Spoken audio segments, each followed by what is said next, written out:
going out there, Awesemo baseball fans? Terry McBride here with my pal Max Smitritsky. Max, it's been so long I forgot how to say your last name. Oh man, I can't believe I stumbled over it.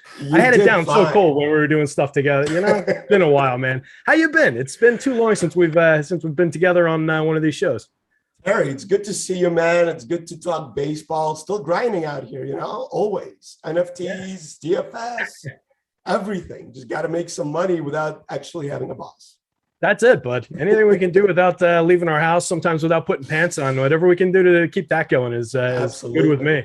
But we're here. It's the MLB strategy show before lock live, however we want to put it for whatever it says underneath there on YouTube today. We are brought to you by, we're brought to you by our pals at Jock Market again today, which is great. We're going to get into them in just a couple of minutes. They're one of our top sites, one of our best sponsors, and just a site that I'm really excited about getting into and starting to play a little bit more as we go on, especially with NBA season starting up. We've got the like and subscribe for you guys to hit down there. Get us a little thumbs up. We're going to do a shorts MLB show. Got about a half hour to jam through all this stuff. We've got some free premium tools and stuff on the site for everybody to check out. PGA top golfer rankings and our NBA opening tip giveaway, which is pinned on awesemo_com Twitter handle. You got a chance tonight to win a free year of Awesemo Plus NBA. So check that out. Make sure to get over there. Make sure to hit the like and the subscribe. And since we've got a short show, I'm going to hit you guys with one more. We've got a promo going for NBA season. You want to start NBA? It starts tonight for the tip-off of the first game tonight. We've got a bigger slate going tomorrow. Get into it for the first week of your Awesemo Plus Platinum NBA's Platinum subscription. 50% off if you use the code CURRY, C-U-R-R-Y, like Steph. All caps. Pop that in there at the checkout on the link in the video description below. It includes access to all the premium tools and content for every sport that we cover. It's a platinum subscription, so it's NBA, it's NFL, it's NHL. It's the very end of baseball season. Everything you need in there. Gets you player projections, ownership, our boom bust tool for NBA, which is critical, which is something that I write an article about every single day. It's up on the site for free for tonight's slate. Check that out. This offer for promo code Curry is good through Monday, October 25th. Hurry up, book that now. Max, let's get into this one. Any thoughts just kind of off the top as an overview about this slate? Braves up 2-0, looking to get up and put a stranglehold on that series. Red Sox in a series that neither of us wants to see either team win. Red Sox up 2-1. What are we thinking for which, just kind of what direction these games go? We've got a monster total in that Red Sox game. Really rare to see that kind of a total in October. Just in a general sense, what do you think about these two games? Yeah, I mean, it's just a weird offseason where I feel like the offenses are dominating in the AL, especially. Just the pitching is so bad on both the Astros and the Red Sox. I feel like the Red Sox and the Astros series has one good pitcher, and that's Erod. He pitched well last time out. I'm expecting a ton of runs in this game. I think Pivetta actually could be decent for DFS just because I do feel like he's going to get some strikeouts. Greinke's dust, it's just not even a spot I would ever want to go playing that guy. And then Buehler, I'm a little worried that the Dodgers being down 2-0, if he gets down, his pitch count gets up, he gives up a couple of runs. I think they're going to pull him really quick because if they go down 3-0, it's pretty much over. Yeah, that is a spot. I mean, historically speaking, and, there's flaws in talking about things that way, but that's what we've got to work with. We don't have a lot of teams. There's an unfortunate one that comes to mind from coming back down 3-0 in a championship series, but it's not a spot you want to be in. So, yeah, they're going to look to avoid that at all costs. I agree. If he gets into any trouble, gets extended on the account, looks like he's flagging a little bit, they're probably going to yank him early. So, that's a good transition. Why don't we get into talking about the pitchers a little bit? We'll look at that National League game first, the afternoon game. Odd, we were talking about it before the show. Odd to see an afternoon game on a Tuesday on the West Coast, but probably a little bit to do with the NBA opening up. A lot of California teams in play in the NBA on opening day here. Baseball likes to avoid the bigger sports in the NBA and the NFL. So you see them do stuff like this every now and then. We've got Charlie Morton going for the Braves. We've got Walker Buehler, like you talked about, going for the Dodgers here. Pretty massive ownership shares on both of these guys on the DK slate. And I was kind of writing about that in my article today. It seemed like the ownership was going to go to the pitching in this game and the bats in the other game. So to me, just kind of a good way to get different with some constructions is to just flip that script and look at the other way around. These are two excellent offenses in this game, but these are clearly the two better pitchers. Do you have a favorite between Charlie Morton and Walker Buehler? And if so, why? So I think Morton is the better pitcher. I think his stats, both of their stats are very similar. Like Morton has a little bit better of a strikeout rate, around 30%. Buehler's about 25%. Neither really give up hard contact, neither give up a lot of home runs. Their launch angles giving up are very good. So I think Morton is better, but I think the Dodgers lineup is better. Also, the Braves lineup was a lot more strikeouts. Going from like Austin Riley, Jock, Adam Duvall, D'Arnaud, and Dansby Swanson, all of them are about 25% and over as far as strikeouts go. Whereas if you go to the Dodgers, they have like two guys that strike out, and that's Bellinger or Taylor, and that's it. Everybody else is between 15 and 20%. So I think they're very close.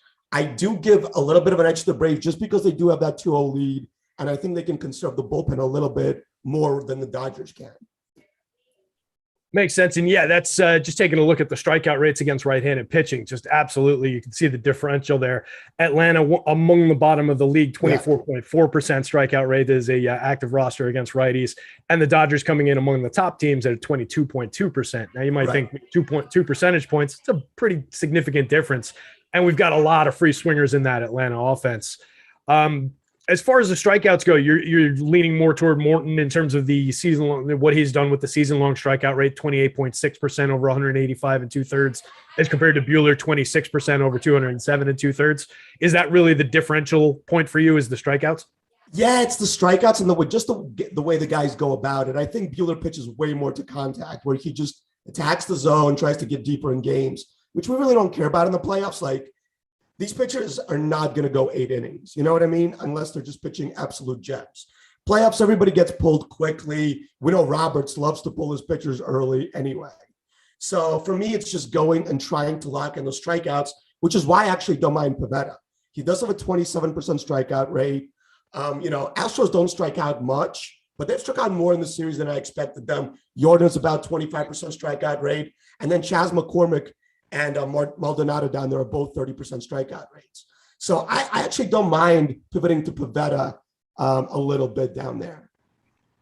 Yeah, so the way that my board breaks down, just in terms of my personal projections, and then we can pop over to the site, I actually get Buehler slightly ahead of Pivetta as my number 2. So I agree with you on the Pivetta call. I think it's kind of interesting, although you're going up against another lineup in Houston that just does not strike out very often. So it's a tough ask for a guy who I think is, if Zach Greinke's washed, we agree on that. But for who Zach Greinke was, we'll give him a little bit of credit. I think Pivetta is the least talented pitcher on this slate, but I think it does make sense to chase those potential strikeouts, especially given when we see, where the ownership is, 8.6% on the FanDuel slate for 7,800, as compared to a guy like Walker Buehler, who I have, as of my last update, is in the 61% range for 9,500 on the FanDuel slate. Is that that's a major difference, and you're saving a lot of money in doing it. So I think it just, especially for tournaments, makes a ton of sense. Is there a guy that you like better out of the 4 based on like price and popularity, taking talent out of it, if we're considering them all equal from that perspective? Yeah, I mean, you just had a really good case for playing Pivetta. And also, don't forget, this slate is not going to be decided by pitching. There's so many good offenses in the slate between the Dodgers, the Braves, all these guys. And, the Red Sox are in an amazing spot, especially at Fenway, where, a guy like Greinke can survive in a bigger park where there's a bunch of, but you can hit it anywhere at Fenway and it's like a double.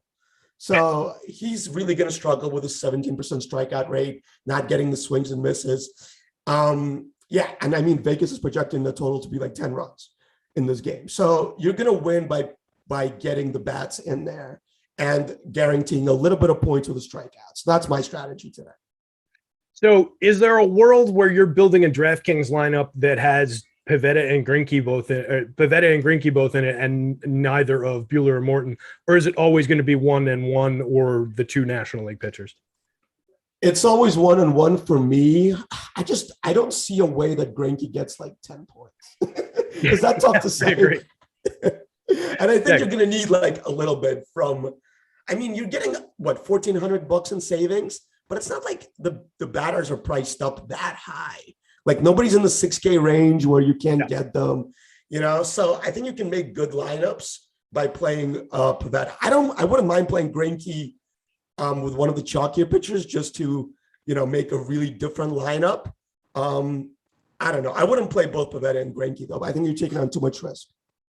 Yeah, I think so too. I think you need to have, it's not a safety net necessarily, but you need to have the general upside of at least one of those National League pitchers if you're going with the Pivetta route. And I agree. Greinke's just going to give you nothing here. There's the chance that he comes out and just has a flashback game and strikes out 6 or 7 of these hitters, but it's such a long shot that to me it's just not something I want to get to frequently. Looking at our probability of success, 17% chance of being the top pitcher on the FanDuel slate and only coming in at 1% ownership. I mean, if we're talking DFS, if we're talking what we care about in those terms, we do have to roster that, right? I mean, yes. On FanDuel, I think you do. Yeah.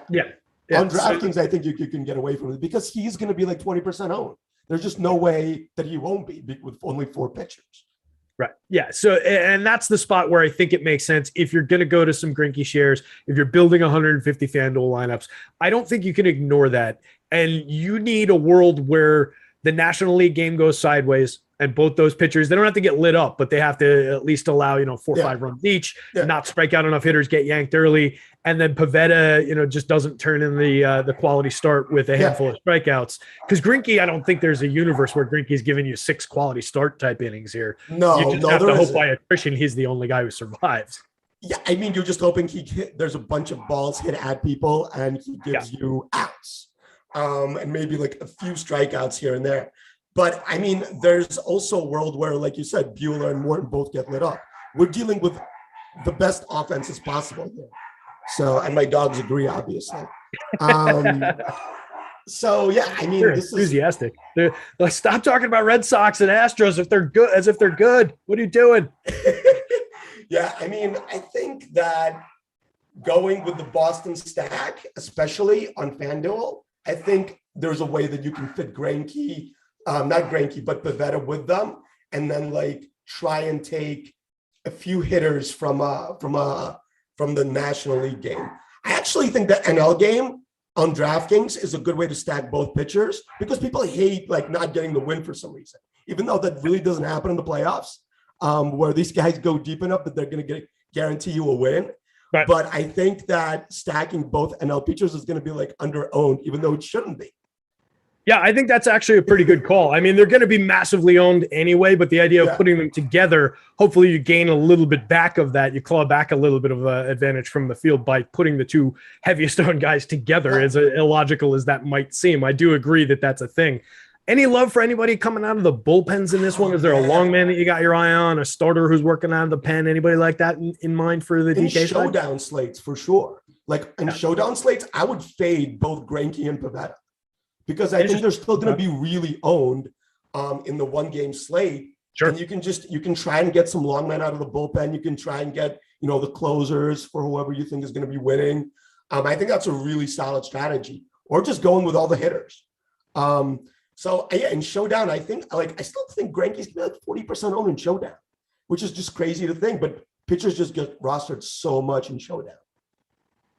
Yeah, and that's probably a good call. That's a spot to do it. With the 2 games, I wasn't thinking in terms of showdown a lot, but that's probably, exactly where you really want to make this play. And it might be something that people aren't thinking of as much if you are playing that format because we've got the 2-game slate. And I think a lot of shows are going to be focused on, and a lot of articles are going to be focused on the 2-game slate. Yeah.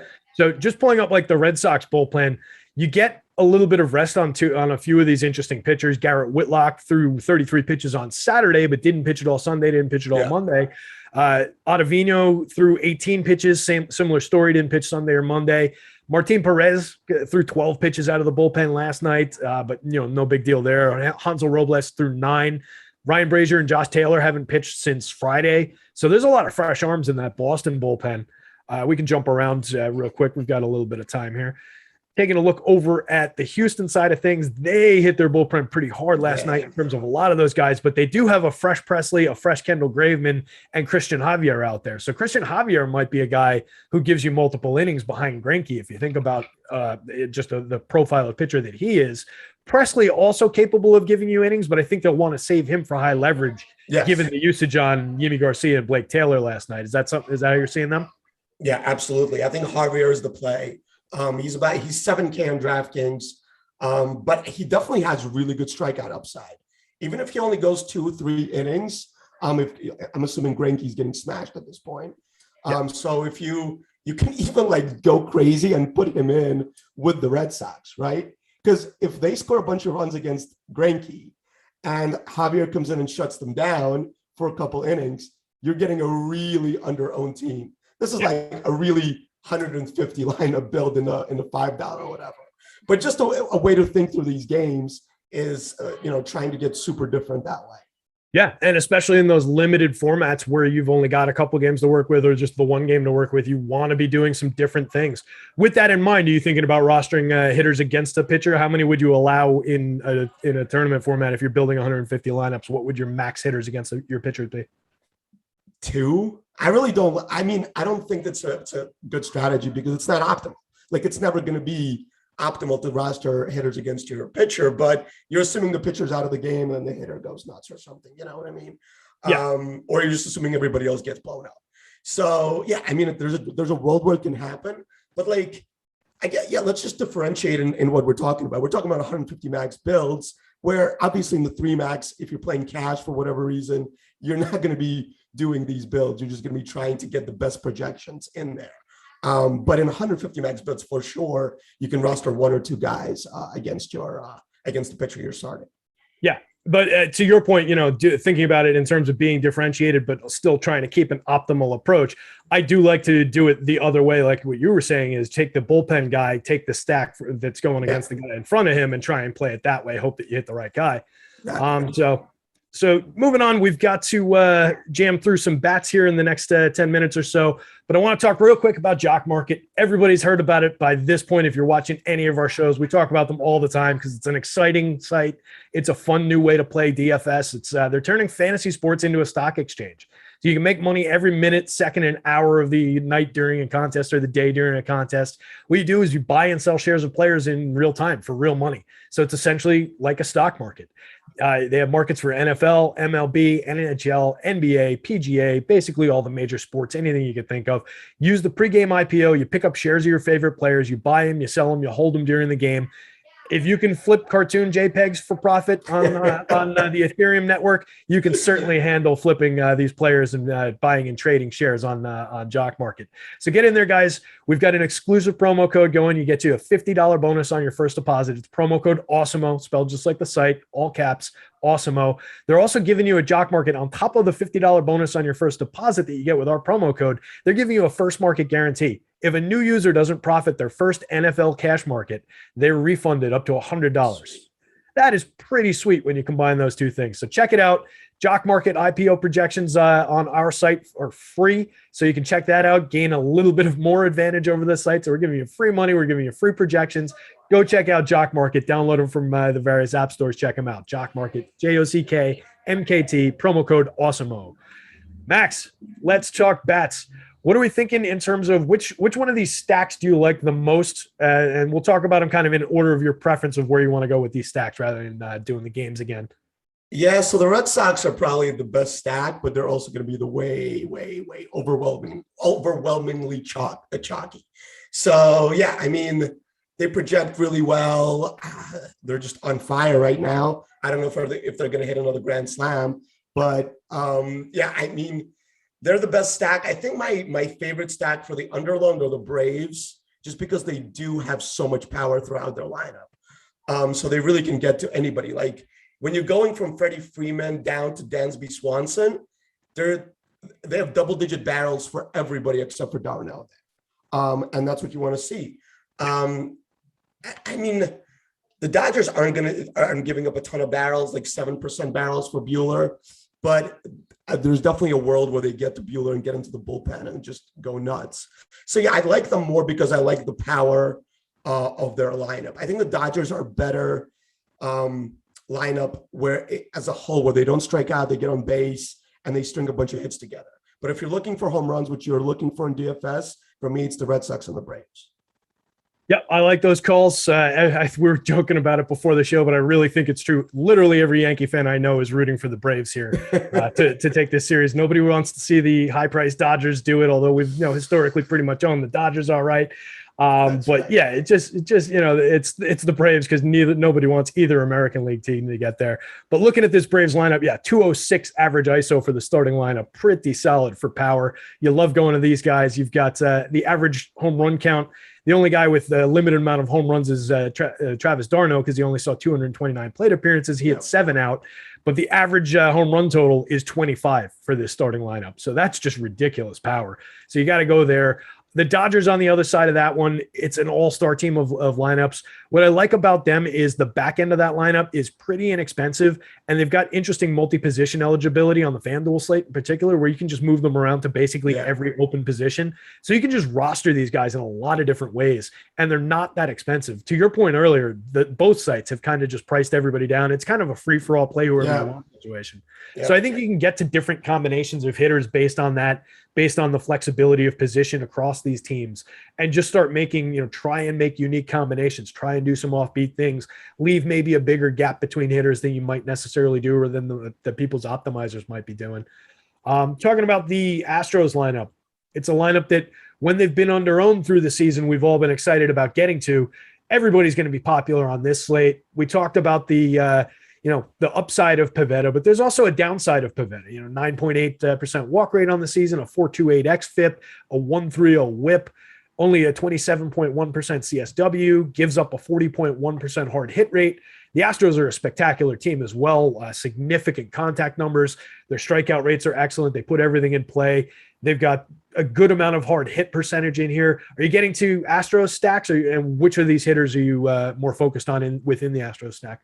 So I actually, for me, the Astros stack as a whole is not that high upside because you have to include guys like Altuve, Brantley, Bregman, McCormick, and Maldonado, and Yuli Gurriel, who I really don't want to play.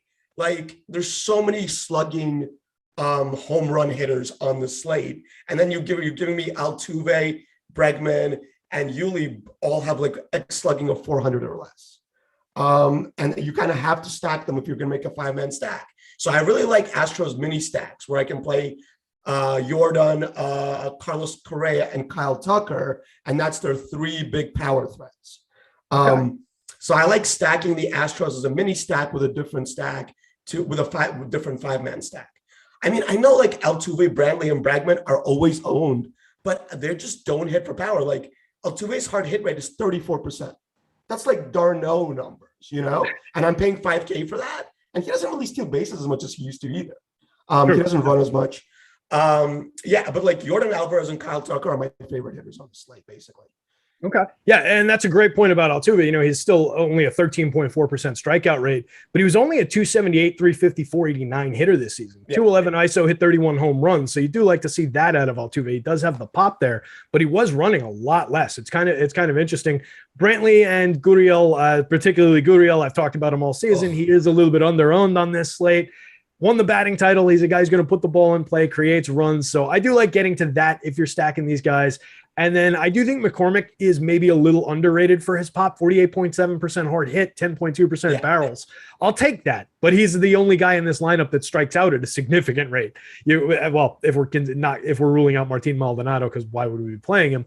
But 32.5% strikeout rate for Chas McCormick. So you give and take there with McCormick in this lineup. But yeah, I agree. I want to focus on Jordan Alvarez, Carlos Correa, and Kyle Tucker there. As far as with our last 5 minutes here, specific Red Sox hitters, if you're home run hunting, do you have 2 hitters that you favor over anybody else in this lineup for home runs today? I mean, it's Schwarber, right? Schwarber is going to hit a home run today. I'm calling it now. Greinke doesn't strike anybody out, and that's really the only thing you can do with Schwarber. He strikes out 27% of the time, but he has a 52% hard hit with a 15-degree launch angle and a 93 mile-an-hour exit velocity. Those are just home run numbers. So as long as he makes contact, which he should, it should go a very long way. I know it's only 50 degrees in Boston. It's not exactly home run hitting weather, but I think he can hit it out of anywhere at this point. I don't think that's going to matter at all at this point. He's not going to sneak up on anybody, but that's the best home run threat today. And then I think you can go with Hunter Renfroe, another guy that strikes out a little bit, but 495x slugging, 44% hard hit, 90 V launch and 13-degree launch angle. Like, these are good numbers. And I think because it's a righty-righty matchup, people always love to play like the lefty-righty thing, even though I don't know how long Greinke's going to be in there. And Renfroe's hitting 7th. So that's going to give you a little bit of a break with ownership as well. Yep, absolutely. And just, tremendous power in there. And to your point, I'm not going to sweat. With Zach Greinke on the mound, I'm not going to sweat a handedness matchup, really. It's just the ball's just floating at a slow velocity over the plate. It's like Bugs Bunny changeup. Looking over to back to the National League side of things, just real quick, any favorite bats on the Dodgers side? We didn't really talk through the Dodgers specifically in terms of individual hitters. Anybody that you really like that stands out there? Yeah, for me, it's always Corey Seager there. Slugging of 523 gives you that shortstop eligibility and 50% hard hits. I think if anybody's going to go yard, it's probably him. I think it's Bellinger is the guy that everybody loves to play, but he's got a 346 X slugging this year. He's not hitting the ball hard at all. 34% hard hits. Like, that's the kind of guy I want to avoid. I like the top 5 on the Dodgers. I think they're all good. I think Seager is the best power threat there. And then on the Braves, I think it's just, pick your poison. I think Duvall is great. I think Riley's very good. Freddie Freeman's had a tough series so far, but I think slugging of 571, he's maybe a top 5, top 10 hitter in the league. So I think you can't go wrong there. I love a bunch of these Braves. And, Jock Peterson has the narrative of the revenge game here. So there you go. Oh, yeah, there you go. There you go. And I got a nice little mark on Jock. We always take him against a righty for some home run upside. Really not all that owned either, under 10% on both sides. So that's a sneaky play. Jock Braves Market, in general. Yeah. Jock Market, Jock Peterson. I mean, we're powered by Jock Market here. So there you go. I love it. Yard would be very nice. What a tie-in. What a pro. Love it. That's a pretty good way to wind down. We do have a couple things to mention before we get out of here, guys. 2 new YouTube channels up, the Fantasy Football channel and the Odds channel. Would love you guys to hop over there. It's on YouTube here, so I'm sure there's some links down there or something. But if you search in the YouTube search bar for Awesemo Fantasy Football, Awesemo Odds, 2 new channels. Like them, subscribe to them. You'll catch all of our fantasy football content, all of our sports betting content around the clock. We're going to be doing tons of stuff on both of those. So get over there, like and subscribe. Like and subscribe on this show, on this channel as well. Stick around too. We've got a couple of great shows coming up. We've got the NBA Deeper Dive with Lofty and Adam coming up. And then we've got NBA Live Before Lock with Eric and Greg. 30-minute bonus show post-lock with those 2 guys as well for the NBA. So we're going to be getting out of here in the next minute or so. But Max, give me your overall thoughts, your overall home run call for the slate, and pick a winner of each game for me. Kyle Schwarber is going to hit a home run. I think the Dodgers are actually going to take a game here, make it 2-1. And I hate to say it, but the Red Sox are going up 3-1 and go to the World Series. I think we agreed before the show that the Sox are most likely going to do that, but you hate to see it. But I tell you what, I'm going to steal your line there. And we've been brought to you by Jock Market, everybody. We really appreciate their sponsorship. We appreciate you guys hanging out. My home run pick is Jock Peterson. I've been Terry. That's been Max. We're out of here. Peace.